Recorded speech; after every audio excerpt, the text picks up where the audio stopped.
If you woke up tomorrow and realized your entire life has been powered by a lie, would you even know what to do next? Because that's exactly what spiritual awakening does. It doesn't fix you. It doesn't hand you purpose. It rips out the engine that used to drive you, and then it leaves you sitting there in silence, staring at your life like it belongs to someone else. And if you're feeling numb, empty, unmotivated, like the fire inside you died, listen closely. That isn't failure. That's the first sign you're actually waking up for real. You wake up one morning and something is different. Not in a dramatic movie scene way. It's quieter than that. It's like your mind suddenly stops playing along. The game is over. Not the game of life itself, but the game you've been playing inside life. The masks, the pretending, the scrambling for approval, the subtle panic of needing to be seen, to be valued, to be enough. And what hits you is almost humiliating. The world wasn't even watching as closely as you thought. You were performing for ghosts. You were running on an invisible treadmill to win points that never mattered. Then it happens. The illusion cracks, and for a few seconds, everything becomes painfully clear. You see through the roles you've been acting out, the identity you've been clutching, the constant chasing of external validation, like it's oxygen, and it all dissolves, like fog evaporating under harsh sunlight. You think this moment is supposed to feel like freedom. You think awakening will feel like power, like clarity, like being reborn. But instead, what comes next is the silence. And not the peaceful kind, the empty kind, the kind that makes you wonder if something vital inside you just stopped beating.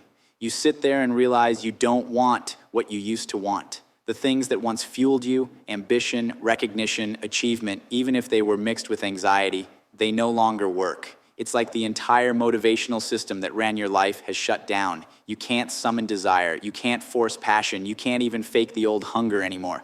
And that terrifies you because you start to ask the question nobody prepares you for. If I'm not chasing that, then what am I supposed to live for?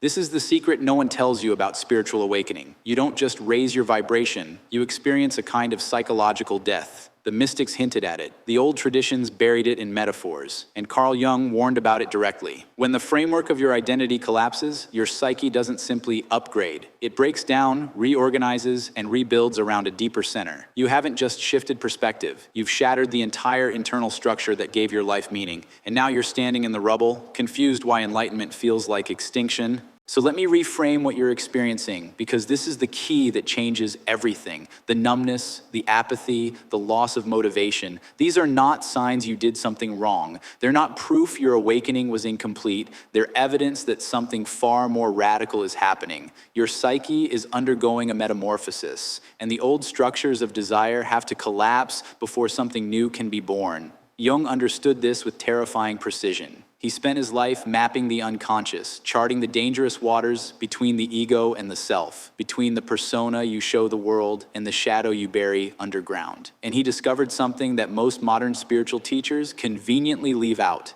Transformation doesn't come from climbing into the light. It comes from descending into darkness and making that darkness conscious. Think about what that really means. For most of your life, your motivation wasn't you. It was unconscious forces, the need to be valued, the fear of insignificance, the terror of not mattering. The persona you built wasn't just a social mask, it was a survival system. It was the version of you designed to earn belonging in a world that trades love for performance. You learned subtly that you had to become something to be accepted. So you shaped yourself into a role. You became impressive, agreeable, successful, strong, productive, whatever your environment rewarded, and every goal you chased was filtered through that role. That persona had one mission: prove your worth, secure your place, win the game. It told you what to want. It told you what to fear. It gave you direction. And because it was powered by fear and hunger for validation, it gave you drive. Even if that drive hurt you, at least it moved you. At least it gave your life momentum. Then awakening pulls the rug out. Suddenly you see the game for what it is. Arbitrary rules, endless striving, a hamster wheel designed to keep you running, and even worse, you see through your own persona. You recognize it as a costume, a strategy, a performance.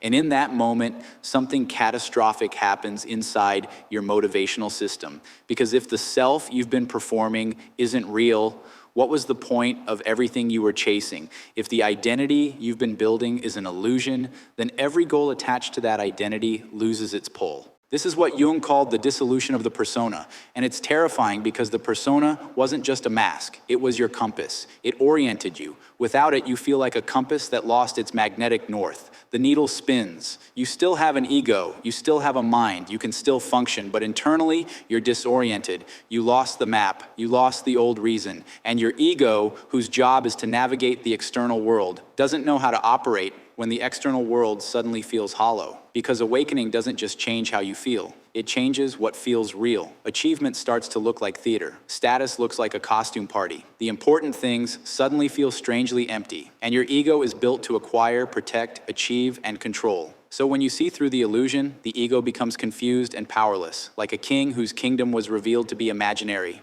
Meanwhile, the psyche begins reorganizing around a new center. Jung called it the self with a capital S, not the small self, the personality, the image, the identity, but the deeper organizing principle inside you, the part connected to wholeness. The self doesn't care about conventional success. It cares about truth, about integration, about pulling all the fragmented parts of you, your shadow, your wounds, your forgotten desires, back into a unified being. That's what individuation is, becoming whole, becoming real. But here's the excruciating part. The transition from ego to self isn't instant. There's a gap, a void, a terrifying in-between space where the old structures collapse, but the new structures haven't formed yet. That's what you're in. And modern culture doesn't know what to do with this. Our world treats the sacred pause like a defect. We call it depression, we label it dysfunction, we shame it as laziness, we medicate it as pathology, because we have no cultural container for psychological death and rebirth. So you're left alone in the void, wondering what's wrong with you. And that's why the old tricks don't work anymore. Motivational videos don't work. Vision boards feel ridiculous. Hustle advice sounds like noise. Because the person who wanted those things is gone. That identity dissolved. And what's emerging in its place doesn't yet have language. It doesn't yet know what it wants. It doesn't yet know how to move. It's like your life is paused, and your mind keeps screaming, do something. But your soul keeps whispering, not yet. This is not failure, this is alchemy. And alchemy requires dissolution before reformation. The caterpillar doesn't simply grow wings, it melts into formless matter. Inside the cocoon, it becomes something like biological soup. No structure, no direction, no recognizable identity. If you cut the cocoon open halfway through, you wouldn't find a butterfly. You'd find goo, and it would look like death. But it's not death, it's transformation. That's where you are. You feel formless, you feel directionless, you feel like nothing matters. But from the perspective of the psyche, this is exactly where you need to be. Jung described a psychological law that explains this swing. He called it enantiodromia, the tendency for things pushed to an extreme to transform into their opposite. When you lived as the persona, you lived in doing, striving, proving, pushing, chasing an imagined future where you would finally be enough. Awakening slams you into the opposite pole. Stillness, apathy, collapse of momentum. It's not a mistake. It's the psyche restoring balance. You cannot integrate the self while the ego is still running the show. The pendulum has to swing fully to the other side so you can finally hear what has been buried. And what has been buried is your shadow. Shadow integration is Jung's most radical idea, and the one most spiritual teachings avoid. The shadow is everything you suppress to maintain your persona, the anger you swallowed to stay likable, the grief you buried to stay functional, the needs you denied because they seemed weak, the desires you judged as selfish, the parts of you that didn't match the image you were trying to maintain. Those parts don't disappear, they sink into the unconscious and form a counter-personality. They pull from below, they drain your life force, and eventually they demand to be seen. Here's what many spiritual spaces get dangerously wrong. They preach bypassing, they preach positivity, high vibes. Just focus on love, rise above it. Jung would say that's not awakening. That's avoidance dressed as holiness. Any awakening built on bypassing the shadow is unstable. It's a house built on sand. The repressed material always returns, often more violently. So your psyche does something wise. It shuts down your old motivation. It puts everything on pause, because if you kept running, you would keep running away from yourself. The void forces you inward. The numbness is not emptiness. It is fullness disguised as nothingness. It's all the unlived parts of you rising to the surface, all the unfelt feelings, all the unintegrated experiences. The silence isn't punishment. It's an invitation. Stop fleeing. Turn around. Face what you've avoided. This is the hermit phase. The unglamorous part of the spiritual journey that nobody posts online. Not the aesthetic quotes over sunsets. Not the "I'm healed" captions. This is sitting with yourself in the dark, letting the buried material speak, resisting distraction, resisting the urge to rebuild a new persona just to escape the discomfort. and it feels like death because it is the death of the false self. The mask you wore so long you forgot it wasn't your face. Jung believed this psychological death is essential for individuation, the process of becoming who you truly are beneath conditioning.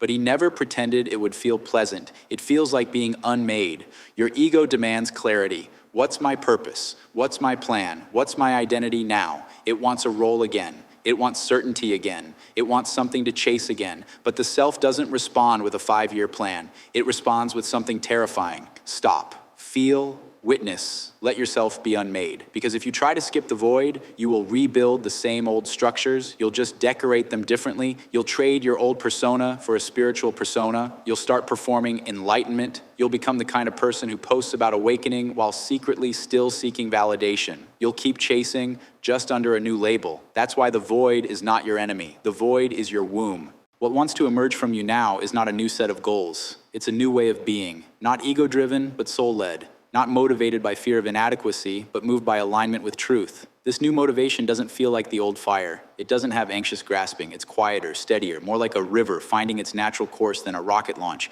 But you can't access it until you metabolize the loss of the old one. That means you must grieve, not just emotionally, existentially. You must grieve the dreams that belong to the persona. You must grieve the life you were building for an identity that no longer exists. You must sit with the discomfort of not knowing who you are becoming. You must resist the impulse to fill uncertainty with premature answers. And I need you to understand something deeply important right here.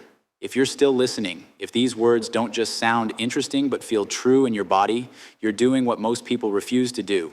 Most people want transcendence without transformation, awakening without death, peace without shadow. They want the light without going through the dark passage. But you, if you're here, you're willing to sit in the fire. And that willingness is rare. It matters more than you realize. Now, at some point, something shifts.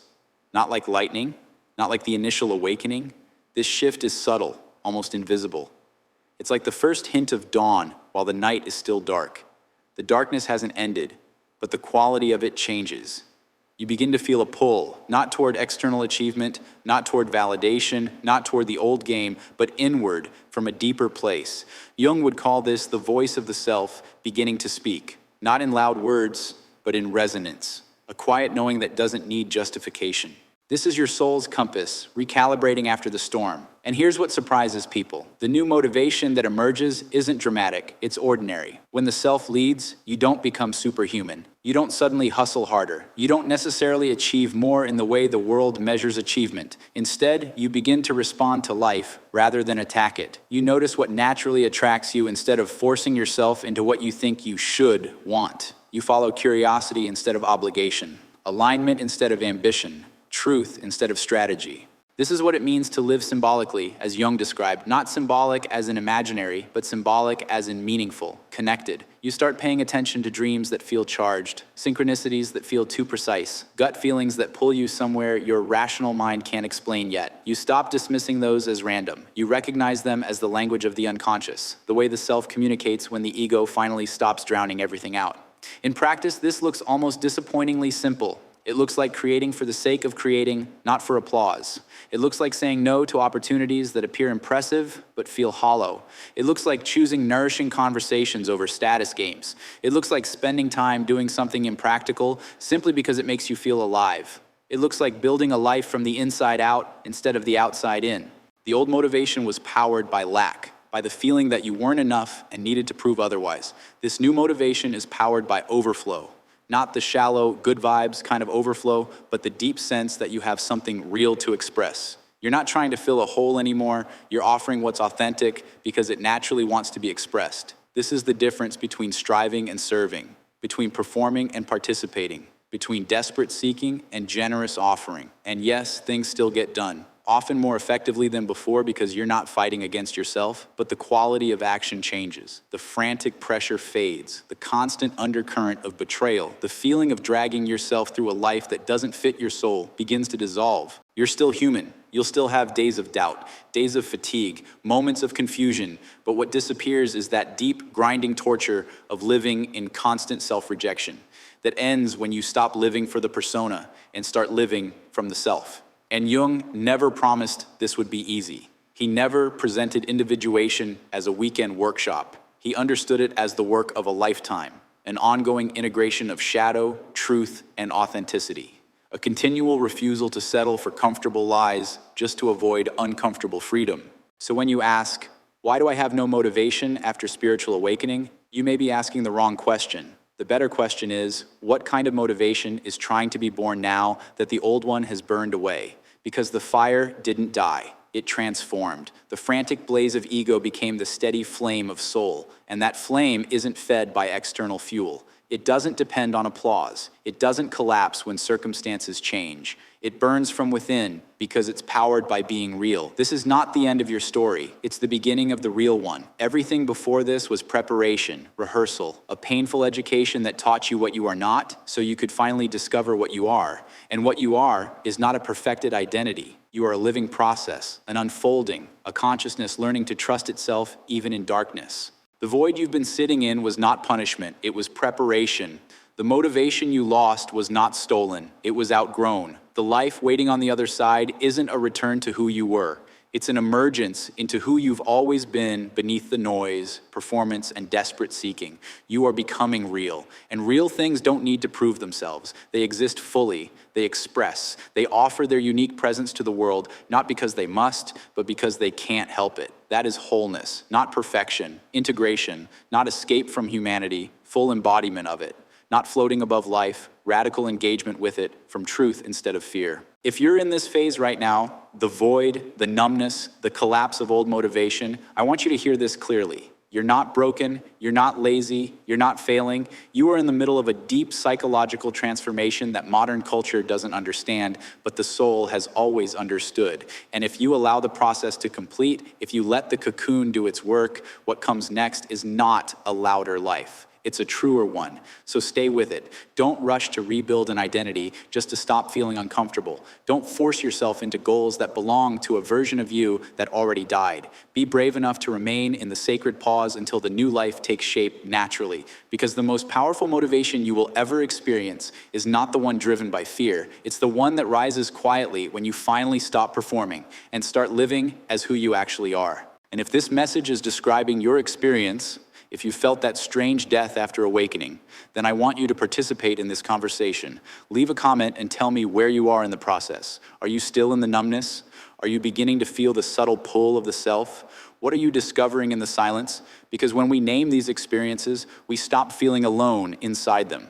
And that alone can be the first light you see in the darkness. This is just the beginning. Awakening opened the door. Now comes the real work of walking through.